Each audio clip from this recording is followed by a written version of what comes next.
Welcome back to Right Side Broadcasting Network, the number one source for political events right here in America. And welcome to Auburn, Alabama. As behind me, the White House and the federal city, President Trump, of course, in Doral, Florida, as we just saw events with the Republican leadership and the Institute, now to hold a press conference in Doral before returning back to the White House.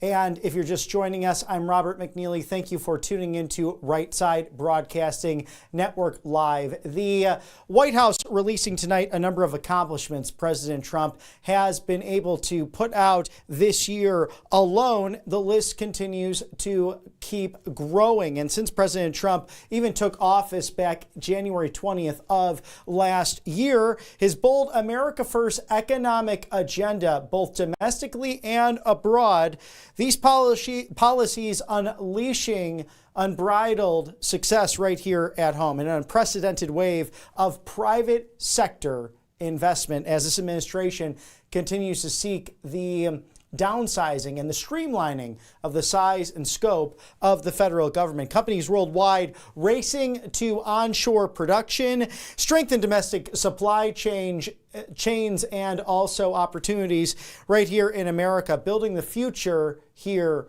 at home, delivering trillions of dollars of new investments. We'll toss it there not live now to Doral, Florida. A very big 2 days, I have to say. And we'll be heading back to Washington, D.C. right after this. And I'd like to wish everyone a very good evening. And over the weekend, the United States military and the Israeli Defense Forces continued Operation Epic Fury very successfully. Over the past 9 days, we've carried out some of the most powerful and complex military strikes and maneuvers the world has ever seen.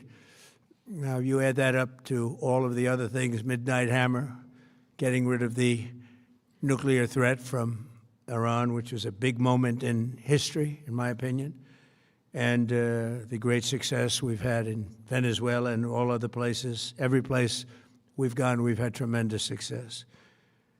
But while we're doing all of these things, we're achieving major strides toward completing our military objective. And some people could say they're pretty well complete. We've wiped every single force in Iran out very completely. Most of Iran's naval power has been sunk. It's on the bottom of the sea. It's almost 50 ships. I was just notified it's 51 ships. I didn't know they had that many. Didn't last very long. And these are fighting vessels. They're meant to fight, but they're not meant to fight against us. We continue to target Iran's drone and missile capabilities. Their drones are way down. Their drone manufacturing's been hit starting today. We know all of the places they manufacture the drones, and they're being hit one after another. Their missile capability is down to about 10%, maybe less. We're also hitting where they make missiles and where they deliver missiles. We've struck over 5,000 targets to date, some of them very major targets, and we've left some of the most important targets for later in case we need to do it.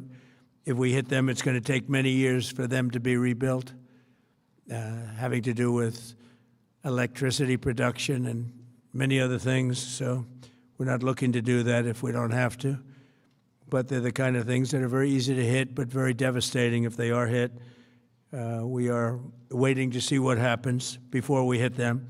We could take them all out in one day, but it's all resulting in a 90% decline in various things, but in particular, Iranian missile launchers and 83% drop in drone launchers. As you know, the drone launchers are pretty well shot, but we're at over 90% decline in the Iranian missile launchers, which is very hard to reproduce and very hard to get.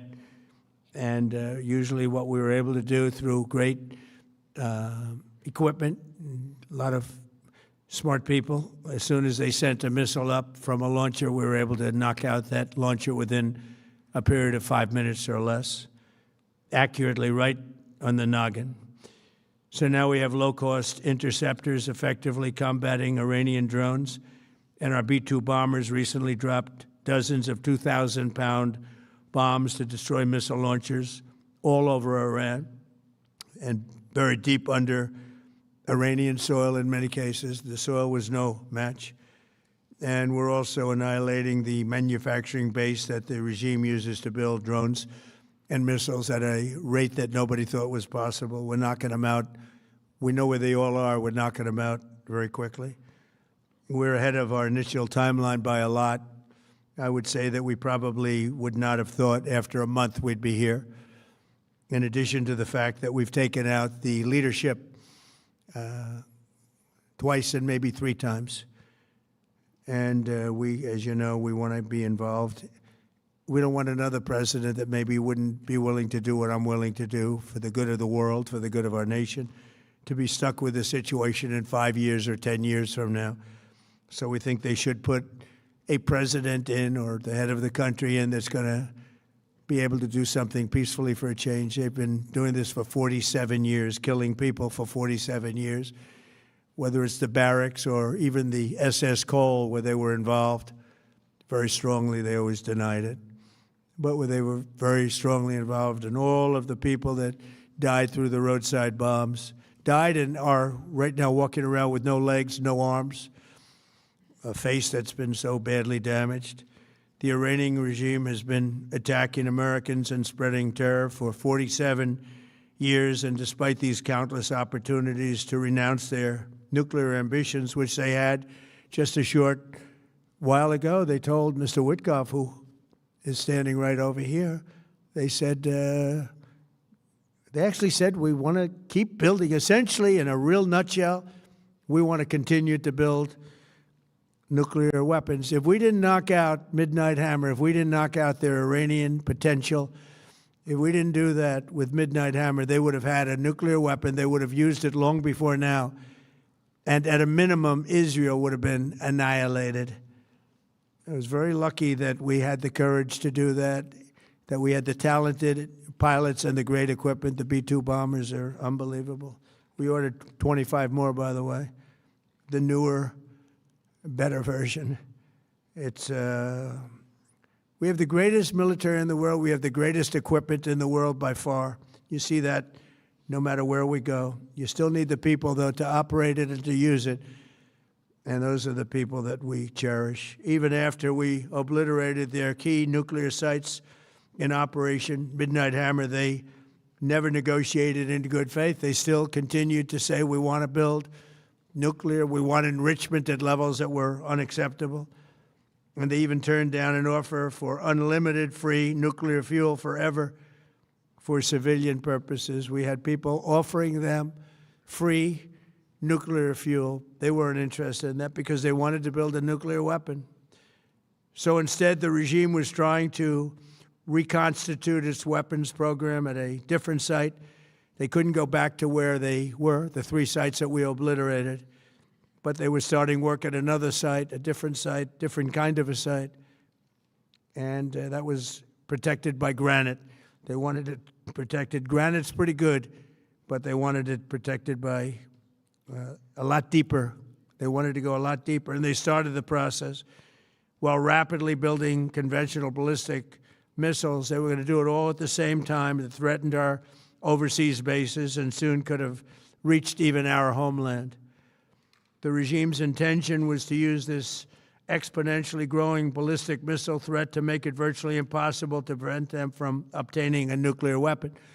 So as you probably saw, they had a tremendous number of missiles, most of which are now being used or destroyed, and very unsuccessfully used because we have been able, for the most part, to shoot them all down. What incredible technology. The Patriots have been unbelievable, and other things.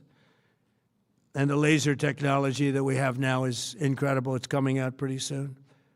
Where literally lasers will do the work of, at a lot less cost, do the work of what the Patriots are doing or what other things are doing. The situation was very quickly approaching the point of no return, and the United States found it intolerable, in my opinion, based on what Steve and Jared and Pete and others were telling me, Marco, so involved. that I thought that they were going to attack us. I thought they would, if we didn't do this at the time we did it, I think they had in mind to attack us. And if you notice, they did something which was very foolish, very stupid, I would say. They attacked their neighbors. And their neighbors were largely neutral, or at least weren't going to be involved, and they got attacked.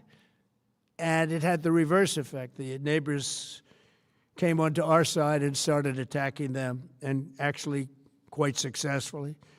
If you look at Saudi Arabia, you look at UAE, Qatar, and others, but they were strong and they were smart, but they got attacked. Nobody, when I first heard it, I said, no, somebody made a mistake. There was no mistake. UAE had over 1,000 missiles shot at it, knocked them almost all down. On the very first day I came down the escalator in 2015, I said, quote, I will stop Iran from getting nuclear weapons, and all I'm doing is keeping my promise. Think of that. That was in 2015. I said it. It was a threat then and a much bigger threat now, but no longer a threat, not for a long time anyway. We want to keep it that way. As we continue Operation Epic Fury, we're also focused on keeping energy and oil flowing to the world, and I will not allow a terrorist regime to hold the world hostage and attempt to stop the globe's oil supply, and if Iran does anything to do that, they'll get hit at a much, much harder level. I will take out those targets that were easy and that I mentioned just before. We'll take them out so quickly, they'll never be able to recover, ever. If they want to play that game, they better not play that game. In the long run, oil supplies will be dramatically more secure without the threat of Iranian ships, drones, missiles, nuclear menace, or anything. So the Strait of Hormuz is going to remain safe. We have a lot of Navy ships there. We have the best equipment in the world, inspecting for mines.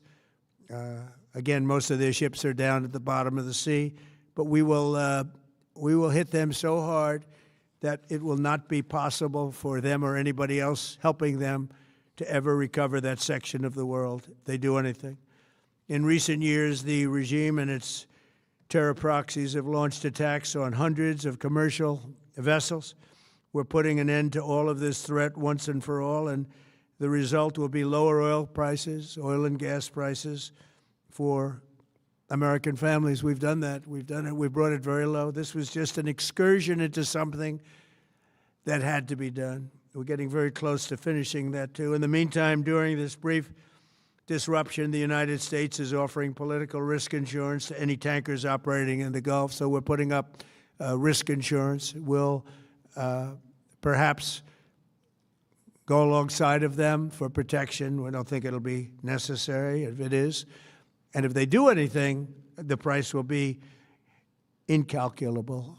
It will be so great that they will have wished they never did it, because you have to keep the straits flowing. With all of that, it affects other countries much more than it does the United States. It doesn't really affect us. We have so much oil. We have tremendous oil and gas, much more than we need. We have Venezuela now as our new partner, great partner. They've worked out so wonderful. We're working with the administration, the president, and it's a massive source of oil, gas, everything. But we're in a very good position, but very unfair to other parts of the world, like China as an example. I mean, we're doing this for the other parts of the world, including countries like China. They get a lot of their oil through the straits. So we're doing this. We have a very good relationship with President Xi in China. I'm going there in a short period of time, and we're protecting the world from what these lunatics are trying to do, and very successfully, I might add. We're also waiving certain oil-related sanctions to reduce prices. So we have sanctions on some countries. We're going to take those sanctions off till this straightens out. Then who knows, maybe we won't have to put them on. There'll be so much peace. But when the time comes, the U.S. Navy and its partners will escort tankers through the strait if needed.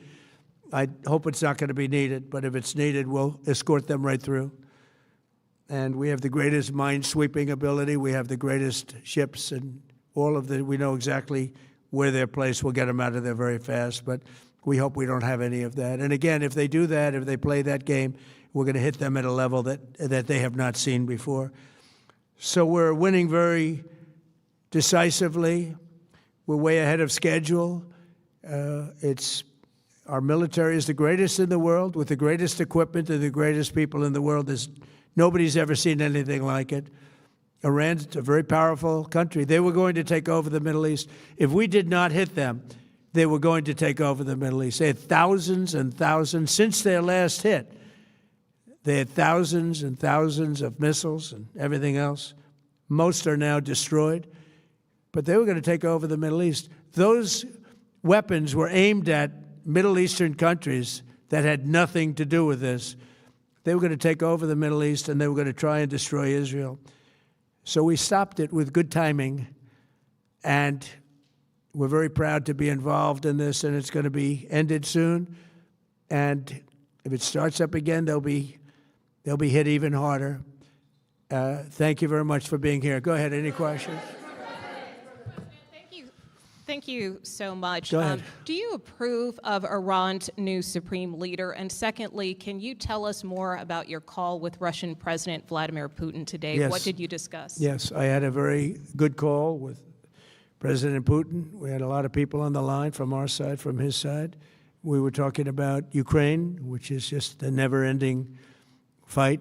And look, there's tremendous hatred between President Putin and President Zelensky. They can't seem to get it together. But I think it was a positive call on that subject. And we obviously talked then about the Middle East. And he wants to be helpful. I said, you could be more helpful by getting the Ukraine-Russia war over with. That would be more helpful. But we had a very good talk, and he wants to be very constructive. Yeah, please. Yeah, please.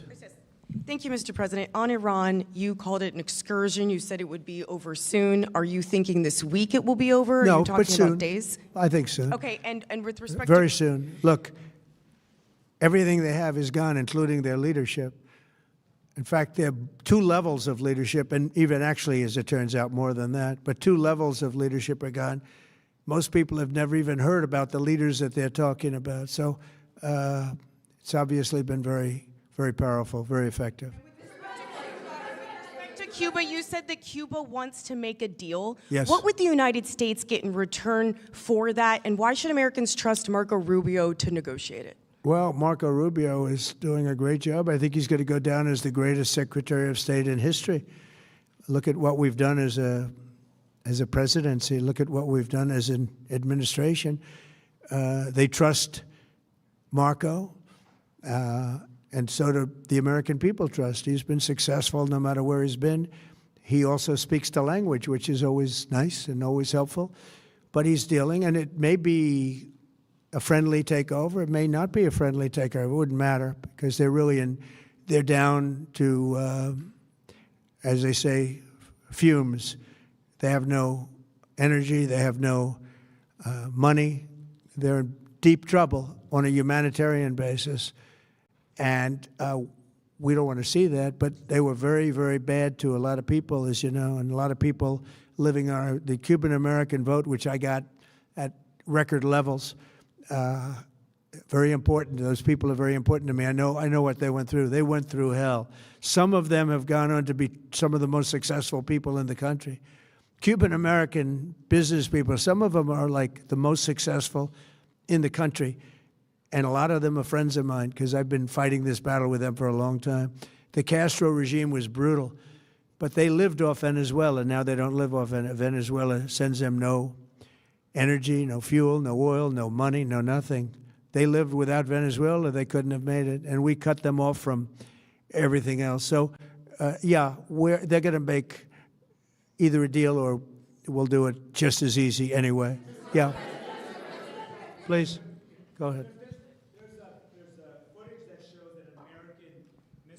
And a Tomahawk missile likely destroyed that Iranian girls' school. So will the U.S. accept any responsibility? Well, I for haven't that strike? seen it, and I will say that the Tomahawk, which is one of the most powerful weapons around, is used by, is sold and used by other countries. You know that.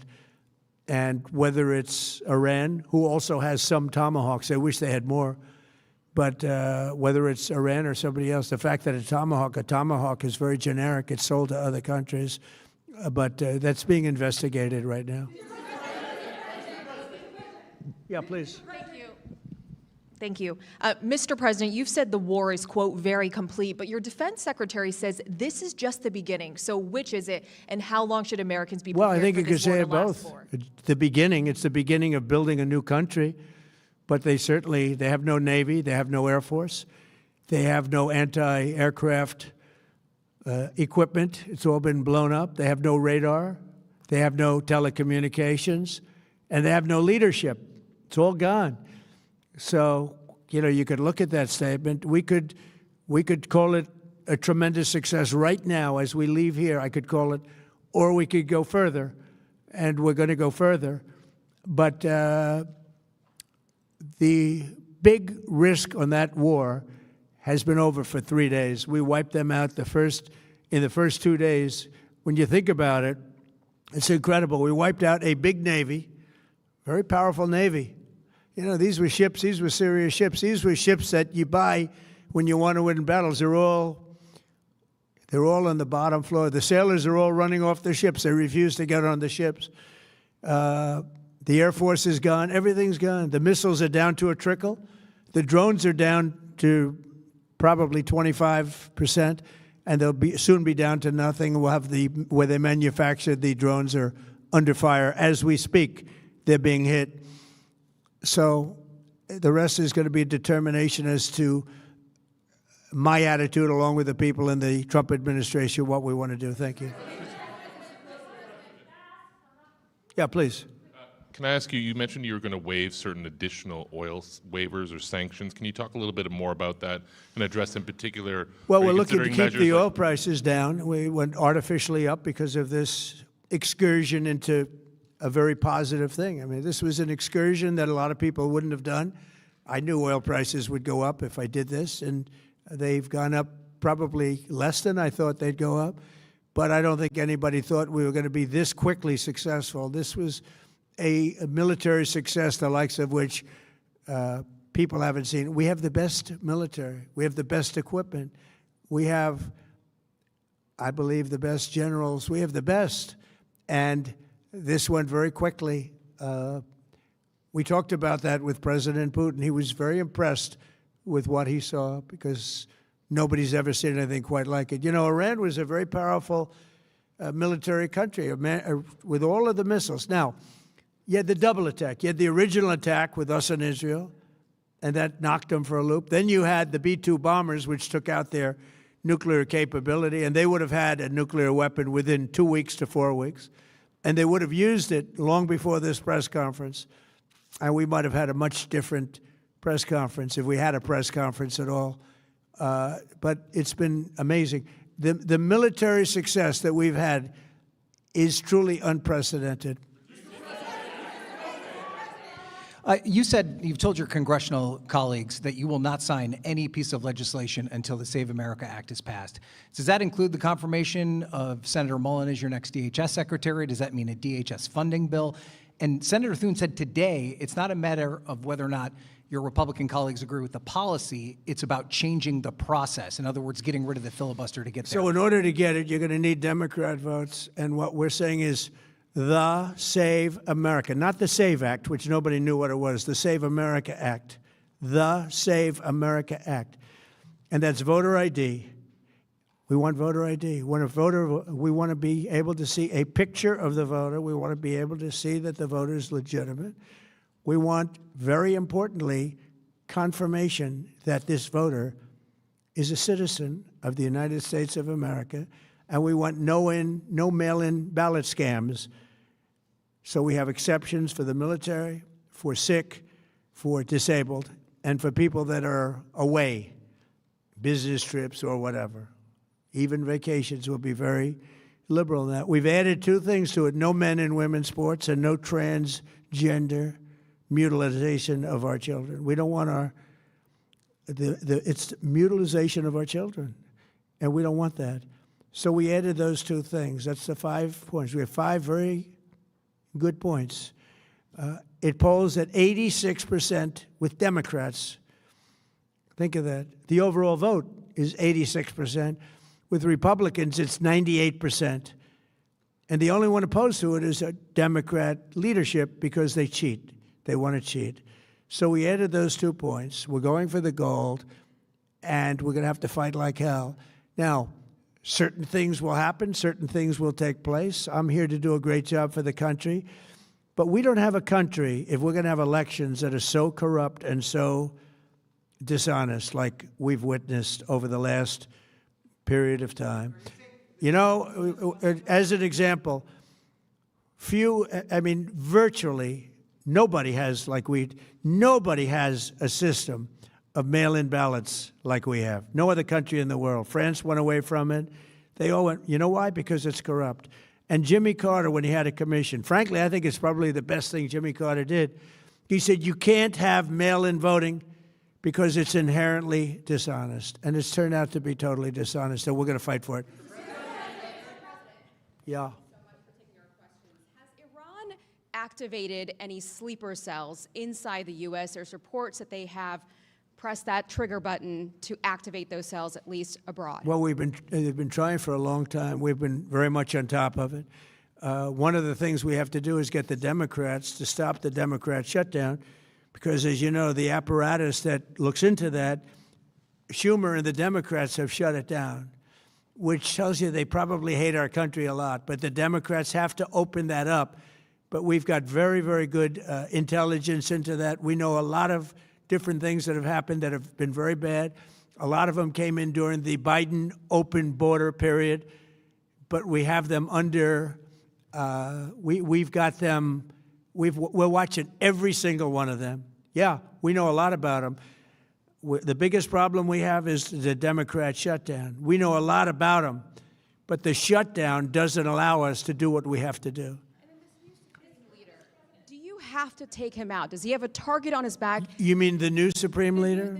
You mean the son? How can there be an Iran with well, another I don't want to say that, but you know, I was disappointed because we think it's going to lead to just more of the same problem for the country. So I was disappointed to see their choice. Thank you, sir. You've said you have someone in mind to be the new Iranian leadership, if not the Ayatollah's son. What are you looking for in that person? Are you looking at someone internal, given that you just said that their leadership has been decimated? I like the and idea of, internal and eternal, come to think of it. But I like the idea of internal because it works well. I mean, I think we've proven that so far in Venezuela. We have a woman, Delcy, who has been, president of the country, very respected, she's doing a great job. And it's, no disruption. We had, as you remember, Iraq, where everybody got fired. The military got fired, the police got fired, the politicians got fired. There was nobody. And you know what they turned into? ISIS. And we don't want that. We don't want that. So I would like to see people that are inside go. Now, they talk about the son of the Shah. They talk about other people. But, hasn't been there in many, many years. We have a formula that's been very good so far, and I think it'll continue to be good. The relationship is extraordinary with Venezuela, smart country. We've taken out 100 million barrels of oil. It's right now in Houston being taken care of and made so beautiful. And you have to see this at work. They have, it's brought to the refineries. It's being refined in Houston, which is made exactly for that product. And so far, but it's 100 million barrels of oil, and now they have another 100 million barrels coming. And it's like a partnership. We're getting along so well with them. It's great for Venezuela, and it's great for the United States. Yeah, please go ahead. Hi, Mr. President. You just suggested that Iran somehow got its hands on a Tomahawk and bombed its own elementary school on the first day of the war. But you're the only person in your government saying this. Even your defense secretary wouldn't say that when he was asked, standing over your shoulder on your plane on Saturday. Why are you the only person saying this? Because I just don't know enough about it. I think it's something that I was told is under investigation. But Tomahawks are used by others, as you know. Numerous other nations have Tomahawks. They buy them from us. But I will certainly, whatever the report shows, I'm willing to live with that report. Yeah, please. You said earlier that we've already won in many ways, but we haven't won enough. What do you consider enough? What's your baseline? Where they're not going to be starting the following day to develop a nuclear weapon. Where they'll look at that man and some other people from the administration and say, all right, we're not going to do it. They were not willing to say that. And when Steve called up and he said that to me, I said, well, here we go. Let's do it the hard way. But the hard way, I think, is probably the easy way. When basically I can see that they will no longer have any capacity whatsoever for a very long period of time of developing weaponry that could be used against the United States, Israel, or any of our allies. We have great allies in the Middle East, great countries that are allies. And they were staying out of it until they got hit. Someday they'll have to do a story. Why did he do that? Why did they do that? But they were going to hit them. If I didn't hit them first, they were going to hit our allies first. I believe, upon information and belief, but I believe that he was going to, they were going to take over the Middle East. They were looking to take over the Middle East. Now, had Operation Midnight Hammer not taken place, that was definite, because they would have had a nuclear weapon within a matter of weeks. But that took place. That was a setback. But look at the number of missiles they were able to buy and make over the last 6 months. And those missiles were aimed at various countries.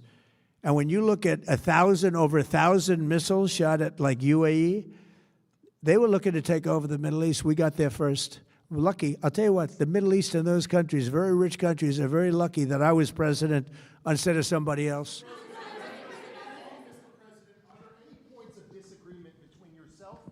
Vice President when it comes to U.S. action in Iran? I don't think so, no. No, we get along very well on this. He was, I would say, philosophically a little bit different than me. I think he was maybe less enthusiastic about going, but he was quite enthusiastic. But I felt it was something we had to do. I didn't feel we had a choice. If we didn't do it, they would have done it to us. I felt, based on the negotiations that were being had by Steve Witkoff and Jared Kushner and Marco and Pete, and everybody was involved, I felt that they were looking to tap us along before they hit, and I thought they were going to hit. And if they hit us first, that would have been a very bad thing. In the back, please, in the back.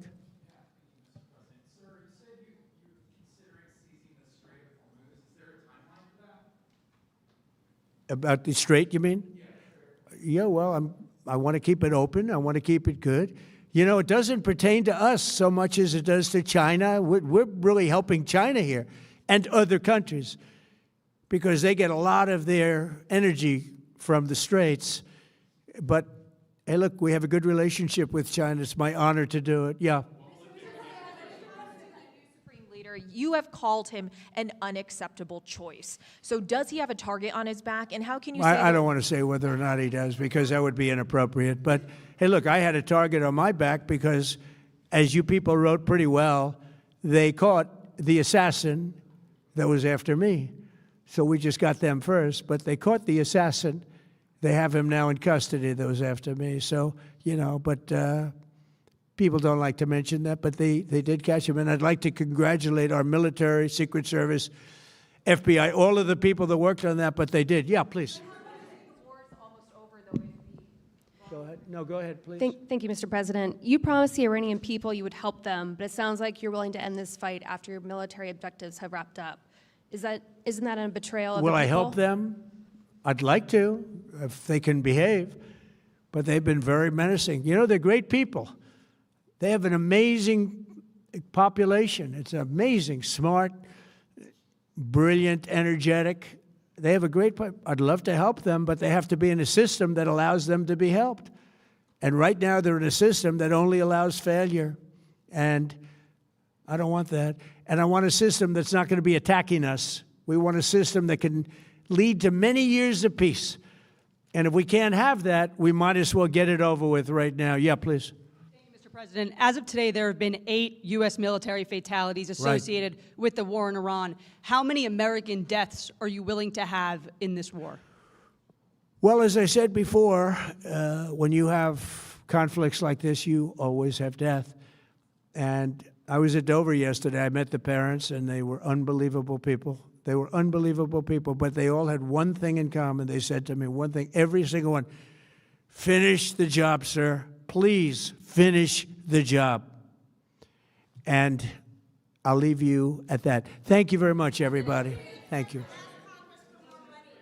Thank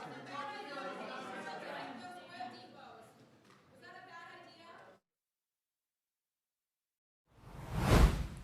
President Trump detailing operational disclosures and what he can share, some that has to be withheld there at his Trump National Doral in Miami.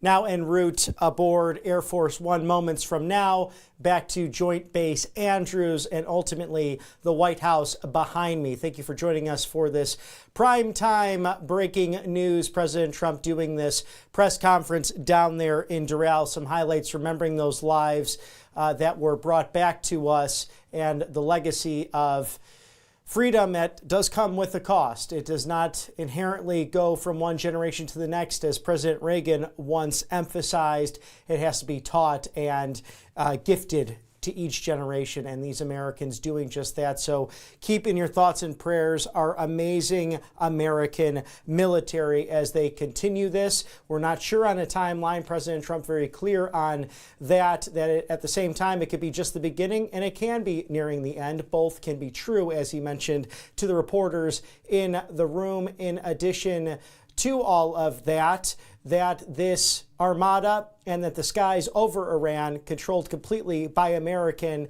and Israeli forces. We did see with those ballistic missiles hitting other Arab nations in and around the region, and the president stating that even dating back to the initial Operation Midnight Hammer, Iran and the regime ready to attack countless individuals and governments with a nuclear warhead throughout the Middle East and even into Europe, and with its proxies, a dozen or so in the United States. So be mindful, be careful as heightened concerns happening not only in our skies, but in our potential communities, as some asking about those cells that could have been activated.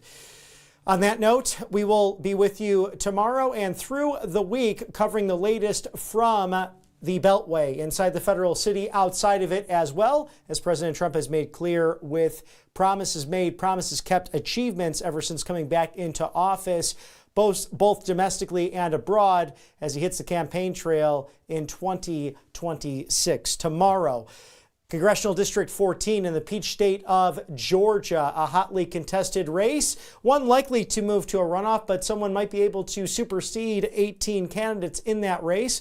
We'll watch that closely for you, that special election to replace Marjorie Taylor Greene. And a week from tomorrow, in the Prairie State of Illinois, a March 17th St. Patrick's Day primary. Watching that as well, as we are in full swing with campaign season after the Tar Heel State and the Lone Star State just last Tuesday, engaging in those races. And President Trump mentioning earlier 124-0 in those endorsements, as his endorsement makes a massive difference, as we are seeing state rep and state senate races in the crossroads of America in Indiana, making a massive difference in that state alone and across the country. Thank you for tuning in to Right Side Broadcasting Network, your #1 source for political events in the United States, and your go-to live desk and rally network. We are here for you to bring you the entirety of the press conferences, the speeches, and the coverage of the 45th and 47th President of the United States,